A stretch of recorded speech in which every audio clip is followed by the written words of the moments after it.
بسم اللہ الرحمن الرحیم نحمده ونصلی ونسلم علی رسولہ الکریم اما بعد۔ گفتگو چل رہی ہے حکم کے بارے میں، اور یہ بتایا کہ حکم اللہ تبارک و تعالی کا خطاب ہے جو بندوں کے افعال سے متعلق ہے۔ اس کی قسمیں کی ہیں کہ حکم جو ہے یا تو کسی فعل یا کف کا اقتضا کرے گا یا پھر اختیار دے دے گا۔ ان دونوں کو ملا کر کے 5 قسمیں ہوئی تھی نا احکام کی، اور پھر مزید اس کو پھیلایا ہے تو 7 قسمیں نکلی۔ ٹھیک ہے، تو انہوں نے کہا کہ اگر فعل کا اقتضا ہو اور طلب جازم ہو تو تحریم ہے، تو ایجاب ہے، اور کف کا اقتضا ہو اور طلب جازم ہو تو تحریم ہے۔ یہی نے کہا ایجاب اور تحریم، اوپر کہا انہوں نے ایجاب ہے اور تحریم ہے۔ تو اب یہاں پر ایک بحث، اور بلکہ 2 بحثیں ہیں۔ ایک بحث تو وہ ہے جو مصنف علامہ محب اللہ بہاری رحمہ اللہ کی ہے، اور ایک بحث صاحب فواتح الرحمت علامہ نظام الدین عبد العلی بحر العلوم صاحب کی ہے، عبد العلی ابن علامہ نظام الدین صاحب فواتح الرحمت، ان کی ہے۔ تو پہلے ہم مصنف کی بحث دیکھتے ہیں۔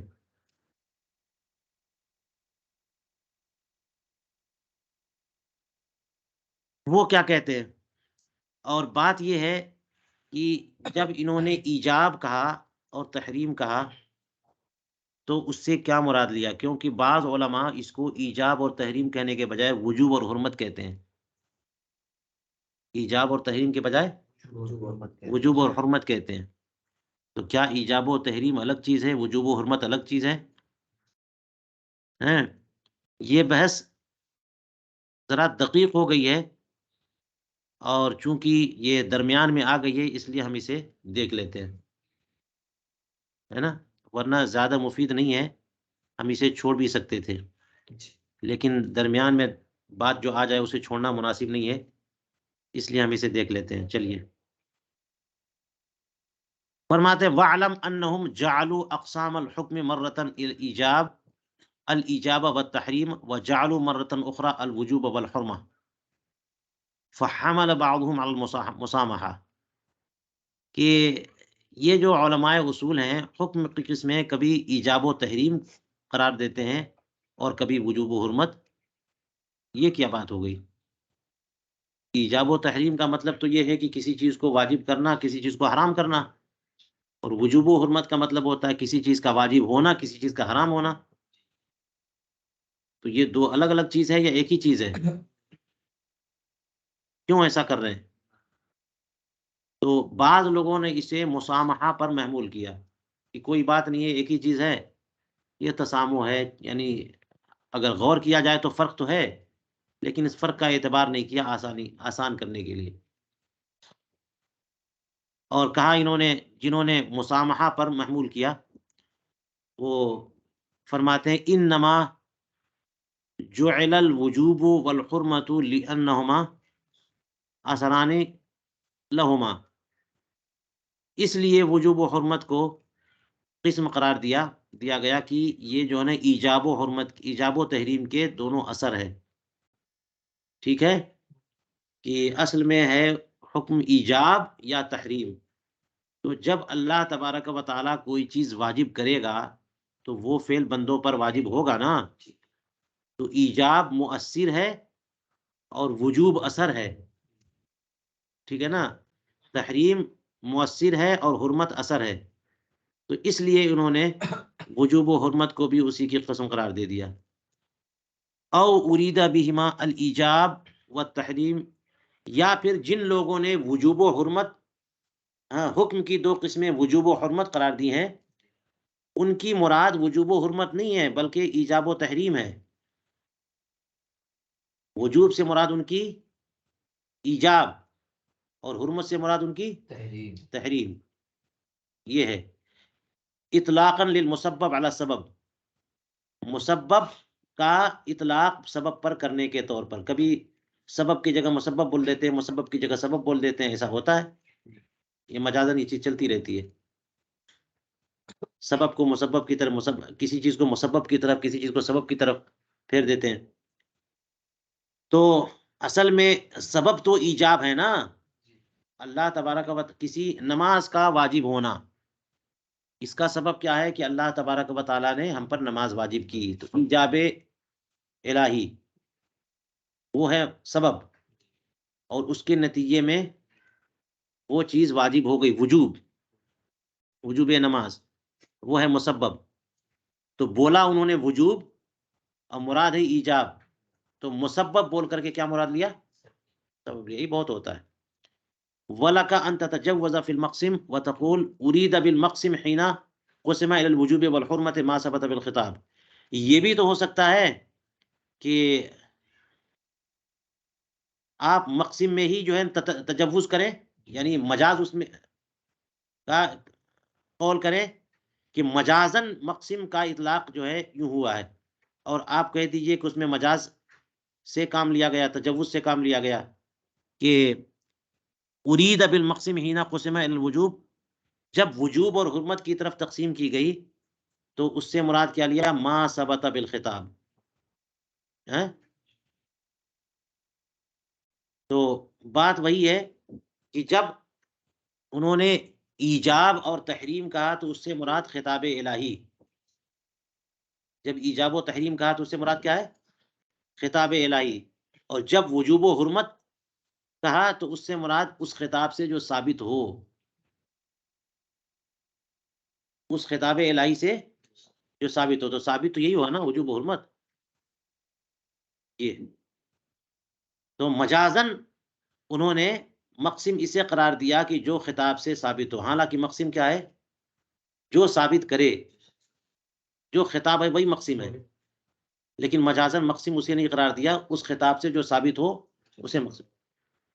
وَهَذَا أَلْصَقُ بِكَلَامِ صدر الشریعہ، اور یہ صدر الشریعہ کے کلام سے زیادہ ملصق اور متصل ہے، ان کی تعریف اگر دیکھیں، بل کلام ہو ظاہر فی، بلکہ ان کا کلام اس معاملے میں ظاہر ہے کہ مراد ما ثبت بالخطاب ہے، خود خطاب نہیں، ورنہ خطاب وجوب و حرمت نہیں ہے، خطاب تو اس میں جو ایجاب و تحریم ہوگی۔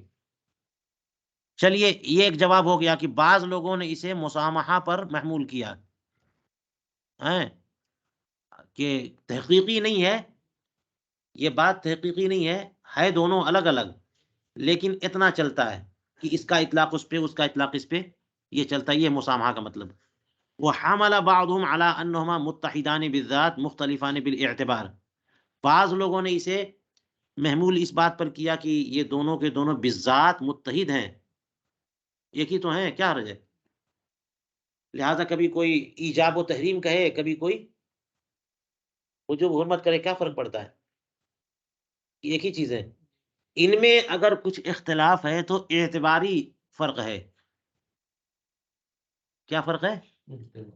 اعتباری، کیونکہ دیکھ لیجئے کہ اللہ تبارک و تعالیٰ نے نماز واجب فرمائی بندوں پر، ٹھیک ہے، تو ایک فعل ہے جس کو ذمے میں ڈالنا، وہ ایک ہی چیز ہے نا کہ دو چیز ہے؟ ایک ہی چیز ہے، تقاضائے نماز صلاۃ، وہ ایک ہی چیز ہے، اللہ تبارک و تعالیٰ نے کیا، یہ ایک اعتبار، بندوں پر ہوا، یہ دوسرا اعتبار، سمجھ میں آ رہی ہے؟ تو ہے وہ ایک چیز، لیکن فاعل کی طرف نسبت کریں تو اسے ایجاب کہہ دیتے ہیں، اور بندے کی طرف نسبت کریں تو وجوب کہہ دیتے ہیں، بات سمجھ میں آ رہی نہیں آ رہی ہے؟ تو بالذات تو ایک ہے، وجوب و ایجاب، تحریم و حرمت، یہ بالذات کیا ہے؟ ایک ہے، اگر فاعل کی طرف نسبت ہو تو ایجاب ہے، اور فعل کی طرف نسبت ہو تو وجوب ہے، تو اسی کو کہتے ہیں کہ یہ بالذات تو متحد ہیں دونوں کے دونوں، کون دونوں؟ ایجاب و وجوب اور تحریم و حرمت، لیکن یہ فرق جو ہے دونوں میں اعتباری ہے. تو چاہے ایجاب بولیں چاہے وجوب بولیں، چاہے تحریم بولیں چاہے حرمت بولیں، کیا فرق پڑتا ہے؟ فلا باسا بجعلہما من اقسام الحکم، تو ان دونوں کو حکم کے اقسام میں قرار دینے سے کوئی فرق نہیں ہے. کوئی کہے کہ حکم کی قسم ایجاب و تحریم ہے، کوئی کہے حکم کی قسم وجوب و حرمت ہے، سب ٹھیک ہے. لأنه ليس هنا صفة حقیقیۃ قائمۃ بالفعل حتی یسمى وجوبا وحرمتا، اس لیے کہ یہاں پر کوئی ایسی صفت حقیقیہ نہیں ہے جو فعل کے ساتھ قائم ہو، کہ جس کو وجوب کہیں اور جس کو حرمت کہیں. کیونکہ بندہ جو ہے بندے سے نہ متعلق ہے وہ فعل، کہ وہ نماز پڑھے گا اور ابھی اس نے بندے نے نماز پڑھی نہیں، تو فعل معدوم ہے. تو جو معدوم ہو اس کے ساتھ کوئی صفت کیسے ہو سکتی ہے جو بھی ہے ہی نہیں ہے؟ اس لیے کہہ لیجئے کہ جانب عبد میں کچھ بھی نہیں ہے، تو ہے وہ اللہ تبارک و تعالیٰ کی صفت، تو ایک ہی ہے بس. فإن الفعل معدوم، کیونکہ فعل ابھی، جب فعل معدوم ہے تو معدوم کسی صفت حقیقیہ سے متصف ہو بھی نہیں سکتا ہے. معدوم کسی صفت حقیقیہ سے، کیونکہ صفت حقیقیہ ہوگی تو صفت تو موصوف کے ساتھ قائم ہوتی ہے نا. معدوم صفت اعتباری سے متصف ہو سکتی ہے، جیسے جو بھی معدوم ہے سارے کے سارے جتنے بھی بندے پیدا ہونے والے ہیں اگلے سال قیامت تک، ان کی ایک صفت اعتباری، وہ سب کے سب ممکن ہے. وہ سب کے سب کیا ہے نا ممکن ہی نہیں ہے. اس لیے اللہ تبارک و تعالیٰ کی قدرت کے تحت داخل ہے. لیکن ان میں علماء کتنے ہیں؟ ان میں لمبے کتنے ہیں، اس میں ناٹے کتنے ہیں، بتائیے. یہ صفت حقیقیہ نہیں ہے. تو کوئی بھی معدوم صفت حقیقیہ سے متصف نہیں ہو سکتا. ہاں صفت اعتباری سے متصف ہو سکتا ہے، وہ اعتباری کا وجود ہی نہیں ہوتا. اعتبار کر لیجیے آپ. اس لیے کہا کہ فعل معدوم ہے اور کوئی بھی معدوم صفت حقیقیہ سے متصف نہیں ہو سکتا. فَإِذَنْ لَيْسَ إِلَّا صِفَةُ الْحَاكِمِ، تو اب تو ہے ہی کیا سوائے اس کے کہ حاکم کی صفت ہو. تو لہٰذا ایجاب اور وجوب کچھ نہیں ہے، وہ ایجاب ہی ہے اصل میں. صفت جو ہے نا، ایجاب و وجوب دونوں، یہ اللہ تبارک و تعالیٰ کی صفت حقیقیہ کے طور پہ اللہ کی صفت ہے. وہ معنی افعل، اور وہ جو ہے نا افعال کا معنی، کیونکہ افعال تو ایک صیغہ ہے نا، الف فا عین لام، یہ صیغہ ہے نا، یہ تو حدیث ہوا نا. تو اس کا معنی جو ہے نا وہی ہے اللہ تبارک و تعالیٰ کی صفت، اور وہی ہے ایجاب، اور اسی میں وجوب ہے. تو وہی صفت جو ہے نا اللہ تعالیٰ کی صفت، وہی وجودی ہے، وہی صفت حقیقیہ ہے. ٹھیک ہے، تو وہ ایک ہے بس. اس کی نسبت جو ہے نا اصل حقیقی نسبت اللہ تعالیٰ کی طرف سے، کیونکہ اللہ تبارک و تعالیٰ موجود، اس کی تمام صفات موجود، اس کی صفت کلام موجود. بات سمجھ میں آ رہی ہے؟ اب یہ کہ اس کا تعلق بندے سے ہوگا تو بندے کی طرف نسبت کرتے ہوئے وہ وجود ہو گیا. فَإِنَّهُ مُتَعَلِّقٌ بِالْفِعْلِ، یہ جو افعال ہے نہیں، وَلَهَا اعتباران، یہ افعال کا مفہوم اور معنی یہی ہے، اور اس کے اس کی دو جہتیں ہیں. اعتبار قیامها بالفاعل، ایک جہت کیا ہے کہ اس کا فاعل کے ساتھ قائم ہونا، یہ ہے حقیقی. افعال کا جو معنی ہے، افعال کا معنی کیا ہے؟ کرو. اللہ تبارک و تعالیٰ کا حکم ہے افعل صلی اقیم الصلاۃ، کرو. اس کی دو جہتیں ہیں. ایک تو وہ ہے کہ یہ فاعل یعنی جس نے کہا ہے اس کے ساتھ قیام، یہ حقیقی ہے بالکل. اعتبار و قیامہ بالفاعل، فاعل کے ساتھ اس کے قیام کا اعتبار، وہ نسبتها الیہ، اور پھر جو ہے نا اس صفت کی نسبت اسی کی طرف جس کے ساتھ اس کا قیام ہے، اور یہ حقیقی ہے. اور اسی طور پر وحین اذن تسمى ایجابن، تبھی جو ہے نا اس کو کیا بولتے ہیں. ایک اور جہت ہے، وہ کیا ہے؟ وہ اعتبار و تعلق یا بالفعل، بندہ جب نماز پڑھے گا تب نہ اس کا تعلق ہوگا. نماز پڑھنا شروع کر دے گا یا اس سے کچھ پہلے، اور وہ تو معدوم ہے، وہ بندہ موجود بھی ہے تو اس کی نماز ابھی معدوم ہے. تو کہتے ہیں وہ اعتبار و تعلق، اس صفت کا تعلق کس سے؟ فعل سے. فإنه متعلق بالفعل، یہ تو بلا شبہ فعل ہی سے متعلق ہوگی نا یہ صفت. وہ بہذا الاعتبار تسمى وجوبا، اس اعتبار سے اس کو نام کیا دیتے ہیں؟ ہاں. تو بات ہو گئی کہ جناب یہ اس میں مسئلہ نہیں ہے، یہ متحد ہے، چاہے وجوب و تحریم بولیے، ایجاب و تحریم بولیے، یا وجوب و حرمت بولیے، ایک ہی ہے، اعتباری فرق ہے. وہذا معنی قولی فإن معنی افعل اذا نسب الى الحاکم، یہ جو ابھی بتائی ہے نا تفصیل، یہاں پہ کہہ رہے ہیں کہ یہ پوری تفصیل ہو گئی ہے مصنف کی اس قول کی. مصنف نے کہا فإن معنی افعل، افعل کا معنی جو ہے جب حاکم کی طرف منسوب ہو، جس نے حکم دیا، جو حکم دے رہا ہے، تو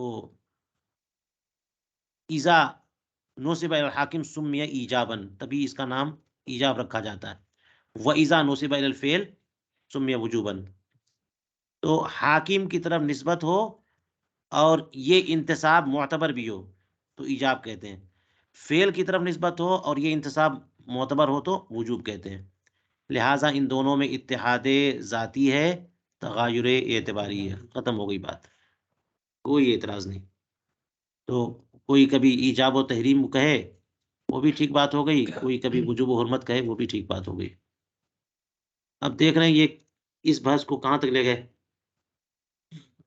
ہے نا. چلیے اس پر مزید ابھی خاموش نہیں ہے، اس پر مزید ان کی دیکھیے. کہتے ہیں وہ اوریدا ان الوجوب مترتب علی الایجاب فکیف الاتحاد. اعتراض کیا ہے کہ وجوب تو ایجاب پر مرتب ہے، اور اتحاد کیسے ہو؟ مرتب و مرتب پر، مرتب اور مرتب علیہ، مرتب مرتب نہیں، مرتب اور مرتب. بھائی ایک اینٹ ہے، اس کے اوپر دوسری اینٹ رکھی تو دونوں اینٹ الگ الگ ہو گئی نا، تو دونوں کو ایک کیسے کہہ سکتے ہیں؟ پہلے وہ مرتب علیہ ہو پھر اس کے بعد مرتب ہو. تو مرتب علیہ جو ہے وہ مقدم ہے، مرتب مؤخر ہے، تو مقدم مؤخر الگ الگ ہو گئے. آپ اتحاد ذاتی کی بات کر رہے ہیں، صاف طرح تغیر ہے اور اتحاد ذاتی ہو گئی. کیونکہ اللہ تبارک و تعالیٰ حکم دے گا تو بندوں پر حکم آئے گا، اس کی صفت ایجاب ہے، اس کا اثر ہے وجوب. تو وجوب جب اس کا اثر ہے تو اسی کا ترتب تو ہے، اسی پر تو مرتب ہے. تو اصل ہے ایجاب الہی، اس کا اثر ہے وجوب، تو وجوب مرتب ہے. وہی کہنے اعتراض یہ ہوا کہ وجوب تو مترتب ہے کس پہ؟ ایجاب پر. فإن الشیء یجب بالایجاب، کیونکہ چیز جو واجب ہوتی ہے وہ واجب کرنے سے ہوتی، خود بخود کوئی چیز واجب نہیں ہوتی. تو پھر اتحاد کیسے ہو گیا؟ اور پھر بھی اگر اتحاد رہے گا تو ترتب الشیء علی نفسہ لازم آئے گا، کہ چیز اپنے ہی اوپر مرتب ہو رہی ہے نا. تو اب اس کے نتیجے میں توقف الشیء علی نفسہ لازم آ جائے گا، کہ جو چیز موقوف ہے اور جو چیز موقوف علیہ ہے دونوں ایک ہو گئے، یہ دور لازم آ جائے گا، دور محال ہے.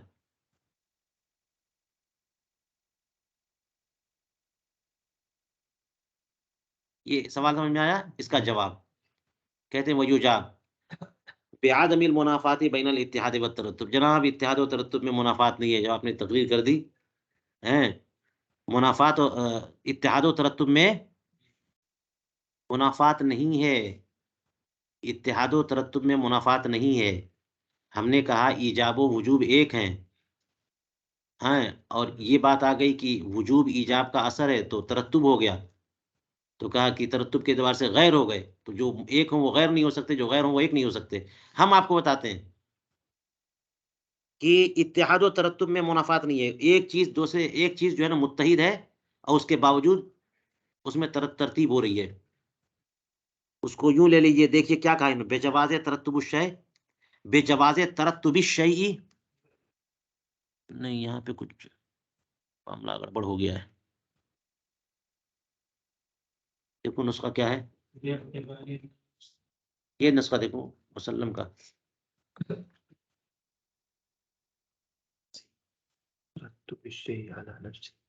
ہاں بے اعتبار آخر، یہ بے اعتبار جو ہے نا زائد ہے. اس کو ہائی لائٹ کر کے گروپ میں شیئر کر دیں.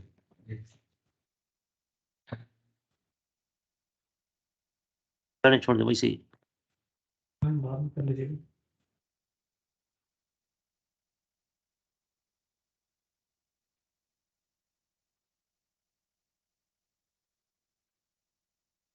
یہ نہیں ہونا چاہیے یہاں پہ.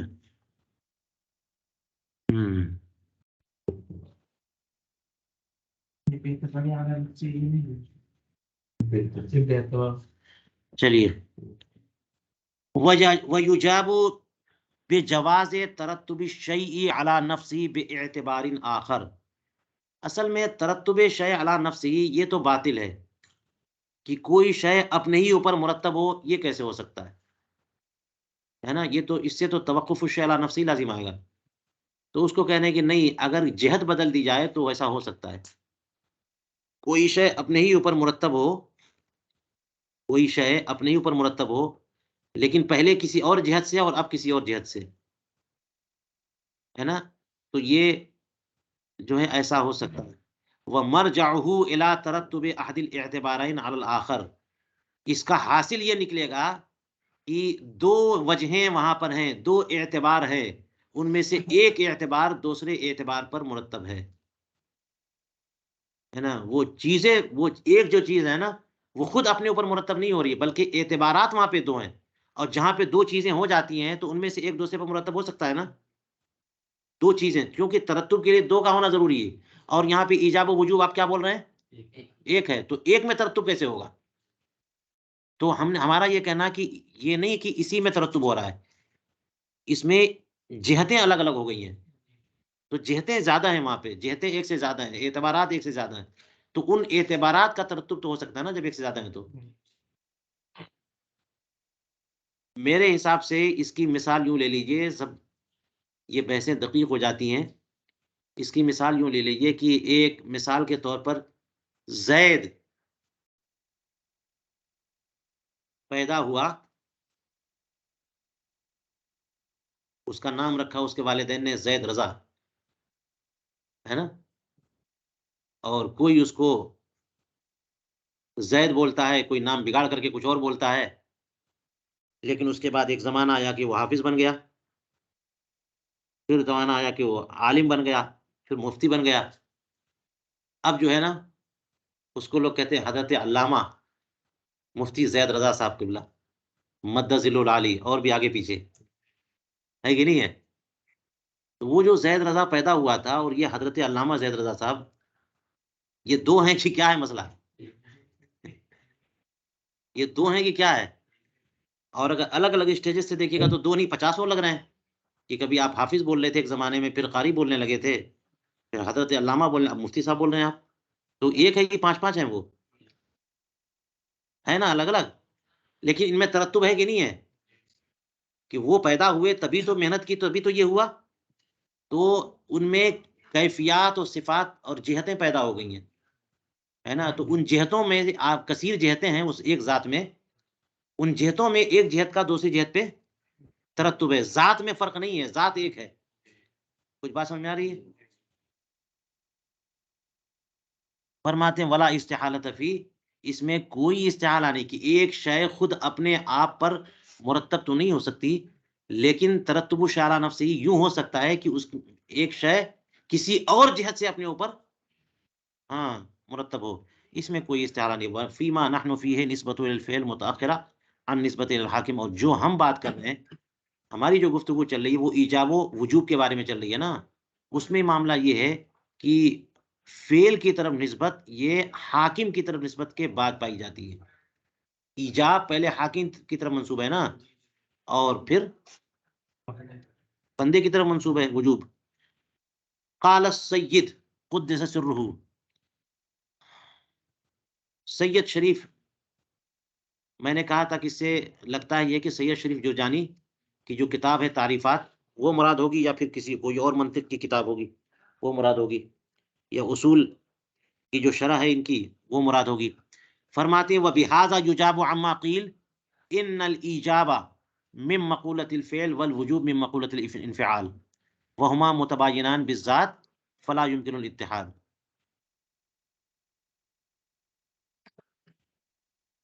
لیجئے جناب، کہتے ہیں کہ سید شریف نے جو اعتراض کر دیا ہے نا، اس کا بھی جواب اسی سے ہو گیا حل، جو ہم نے جواب دیا کہ یہاں پر توقف الشیء علی نفسی آپ بول رہے ہیں، نہیں نہیں وہ لازم نہیں ہے کیونکہ جہتیں الگ الگ ہیں، یہ جواب تھا نا.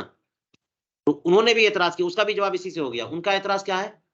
ان کا اعتراض یہ ہے کہ ایجاب مقولت فعل سے ہے، مقولہ فعل سے، اور وجوب مقولہ انفعال سے.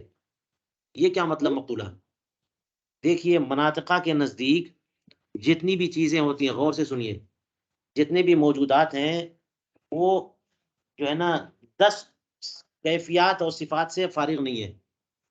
انہیں کو مقولات عشرہ کہتے ہیں.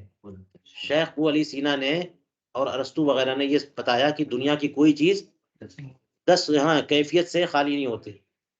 ایک تو بالذات، جس کو جوہر کہتے ہیں، کہ جوہر جو قائم بالذات ہو، اور باقی سب صفات ہیں جو قائم بالذات نہیں ہے بلکہ قائم بالغیر ہے نا. تو ان کو جوہر کو چھوڑ کر کے باقی جو صفات ہوں گی وہ مقولات تسعہ بول دیتے ہیں، اور جوہر کو ملا کر کے مقولات عشرہ بول دیتے ہیں. عین ہے، متا ہے، کیف ہے، کم ہے، وضع ہے نا، کہاں ہے، کیسے، کیوں ہے، کہاں ہے، کس ہیئت میں ہے، کب ہے. کوئی بندہ کوئی چیز جو ہے نا ان سے فارغ نہیں ہو سکتے نا. یہ 9 اور 10 صورتیں ہیں. تو ایک جوہر ہے، باقی سب کیا ہیں؟ عرض ہیں. اور آراز اتصال 9 صورتیں اس کی ہیں، اس میں ایک اضافت بھی ہے، ایک وضع ہے، ایک فعل ہے، ایک انفعال ہے. ایک کیا ہے؟ ایک فعل ہے، ایک انفعال ہے. تو فعل، اچھا یہ مقولات عشرہ جو ہے نا، یہ قسمیں ہیں، اقسام ہیں، اور ان میں تباین بالذات ہے. بات سمجھ میں آ رہی ہے؟ اور جب تباین ہے تو ایک دوسرے کا اطلاق کیسے ہو سکتا ہے؟ ایک دوسرے پہ ایک کا اطلاق دوسرے پہ کیسے ہو سکتا ہے؟ زمان کا اطلاق مکان پہ، مکان کا اطلاق زمان پہ کیسے ہو سکتا ہے؟ اسی طرح سے جو ہے جناب کوئی بھی لے لیجئے، کم ہے اور کیف ہے. کم مقدار کو کہتے ہیں کم متصل یا کم منفصل، اور کیف جو ہے نا اس کی کیفیت کو کہتے ہیں کہ وہ. تو اب جو ہے نا کم کیف نہیں ہو سکتا، کیف کم نہیں ہو سکتا. ٹھیک ہے. تو اسی طرح سے یہ جو فعل اور انفعال ہے، یہ بھی دو ان مقولات عشرہ میں سے دو ہیں، اور ان میں تباین ہے. جب تباین ہے تو پھر دونوں ایک کیسے ہو گئے؟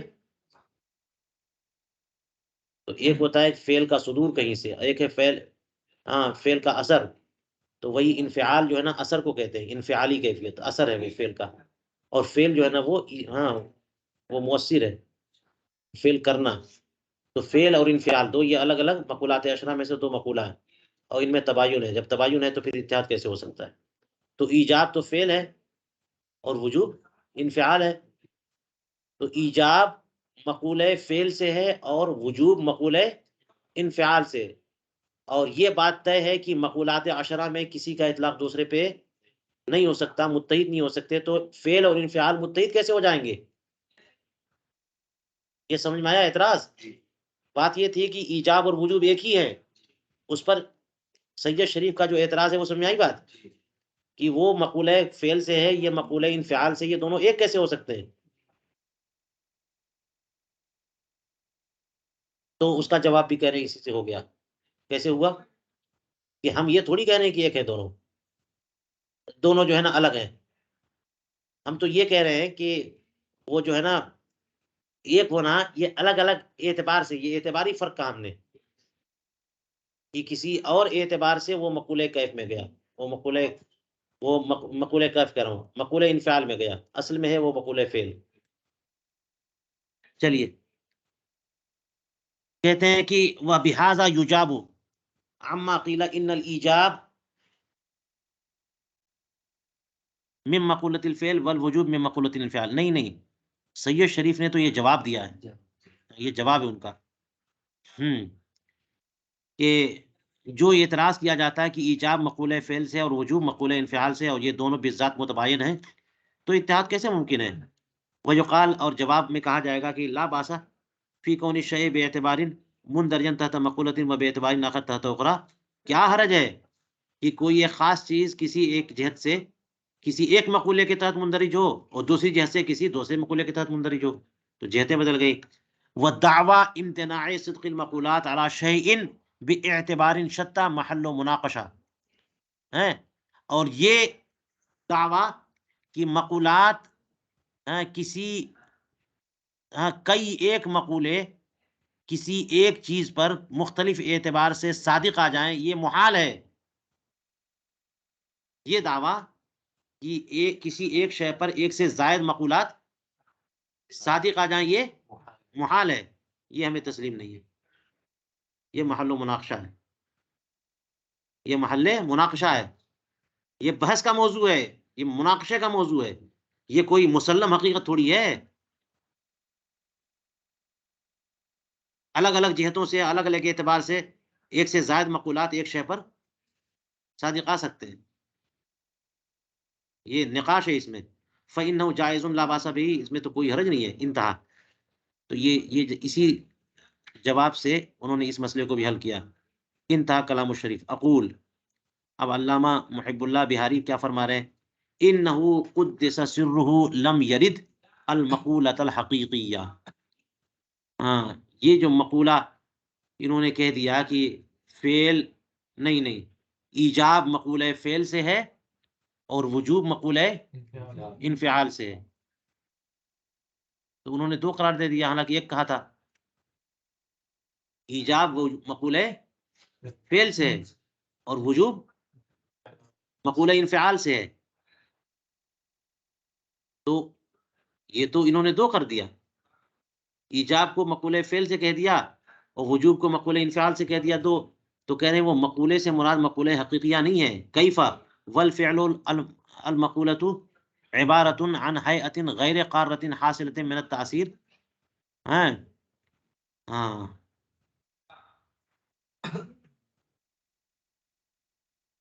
کہ جہاں پہ فعل کہا کیفا، یہ کیسے ہو سکتا ہے، حالانکہ فعل جو مقولات عشرہ میں سے ایک مقولہ ہے، وہ نام کس کا ہے؟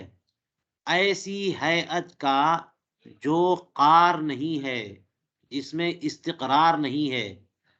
ہیئت غیر قارہ کا نام ہے، جو تاثیر سے حاصل ہو، اور یہ اللہ تبارک و تعالیٰ کی صفات پر صادق نہیں ہے. تو مقولہ بول کر کے مقولہ حقیقیہ مراد ہی نہیں لیا انہوں نے، مقولہ اعتباری مراد لیا. والحاصل ان تصادق المقولات الحقیقیہ التي هي اجناس عالیہ لم يلزم وتصادق المقولات الاعتباریہ التي يعتبرها العقل وان لم تكن اجناسا باعتبارات مختلفة ليس بممتنع. حاصل یہ ہے پوری گفتگو کا کہ مقولات حقیقیہ کا تصادق لازم ہی نہیں آ رہا ہے. اگر وہ بات مان بھی لی جائے ارسطو ابن سینا کی مقولات عشرہ میں، مقولات عشرہ کسی ایک شے پر صادق نہیں آتے، کسی ایک شے پر ایک سے زیادہ مقولات صادق نہیں آتے. تو اب کہہ رہے ہیں کہ وہ مقولات حقیقیہ جو کہ اجناس عالیہ ہیں، ہے نا، ہر ایک کے لیے کم ہوگا، کیف ہے، زمان ہے، وضع ہے، اضافت ہے، جنس، اور کیا نام ہے، جوہر ہے، وہ فعل ہے، انفعال ہے، کیا ہے. تو کہتے ہیں کہ یہ جو اجناس عالیہ، ان کا تصادق جو ہے کہ ایک ہی شے پر ایک مقولہ دوسرا بھی مقولہ صادق آ جائے، یہ لازم نہیں آ رہا. اور مقولات اعتباریہ صادق آ بھی رہے تو اس میں حرج کیا ہے؟ وتصادق المقولات الاعتباریہ، جس کا عقل اعتبار کرتی ہے اگرچہ وہ اجناس عالیہ نہ ہو، الگ الگ اعتبارات سے عقل اعتبار کرتی ہے، وہ محال بھی نہیں ہے. فلا باس بان يصدق علیہ باعتبار انتصاب الحاکم الفاعل فعل. تو کوئی حرج نہیں ہے کہ اس جہت سے کہ اس کی نسبت حاکم فاعل کی طرف ہے، ایک فعل اس کی طرف منسوب ہو، حاکم کی طرف نسبت کرتے ہوئے فعل منسوب ہو، اور اس سے مراد ہیئت تاثیریہ.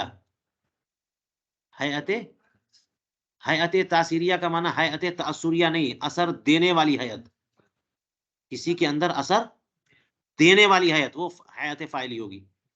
وباعتبار نسبت الفعل المفعول انفعال، اور یہ بھی صادق آ جائے کہ فعل کی نسبت جو ہے نا، وہ اس کی نسبت فعل مفعول کی طرف فعل فاعل نہیں، فعل مفعول کی طرف نسبت کرتے ہوئے انفعال بھی صادق آ جائے، اور یہ انفعال ہیئت تاثیریہ نہیں، ہیئت تأثریہ ہونا چاہیے.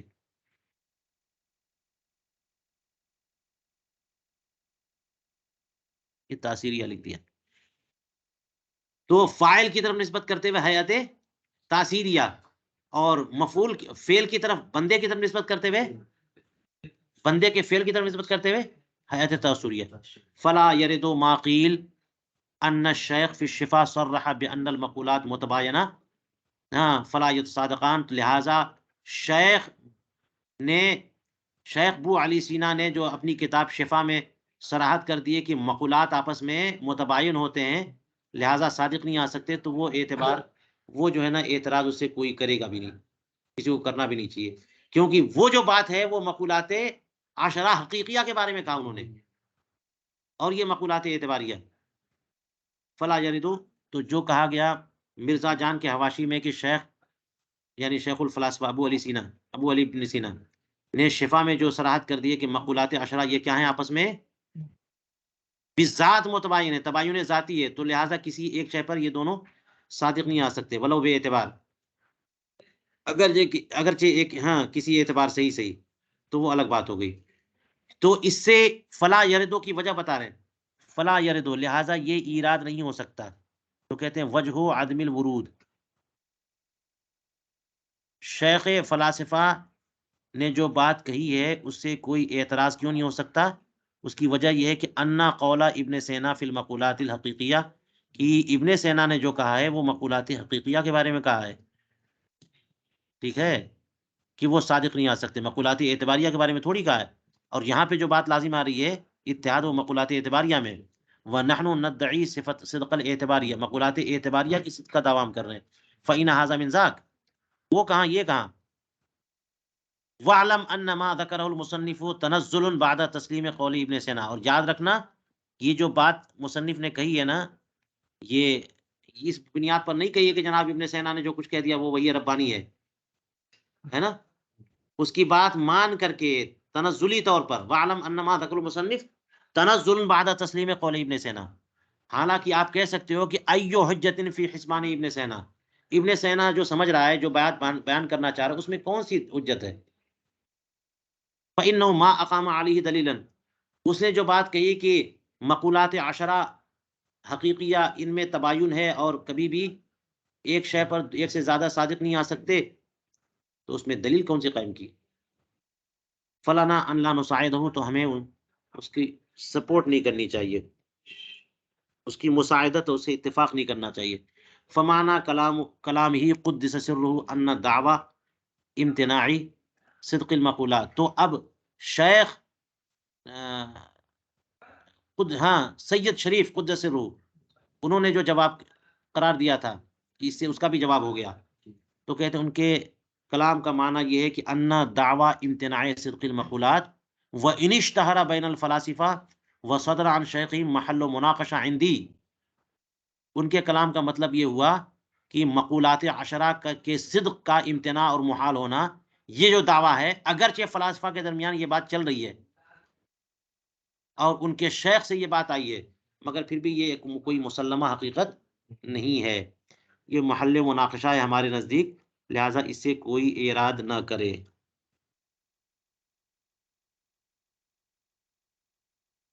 یہ پوری گفتگو تھی مصنف کی جو ہم نے مکمل کر لی. اب یہاں سے گفتگو ہوگی شارح کی، اسے ہم آئندہ پڑھیں گے، ٹھیک ہے، اور اس کے بعد انشاءاللہ کچھ مفید بحث شروع ہوگی، اور پھر دو تین پیجز پہ انشاءاللہ یہ گفتگو ختم ہو جائے گی.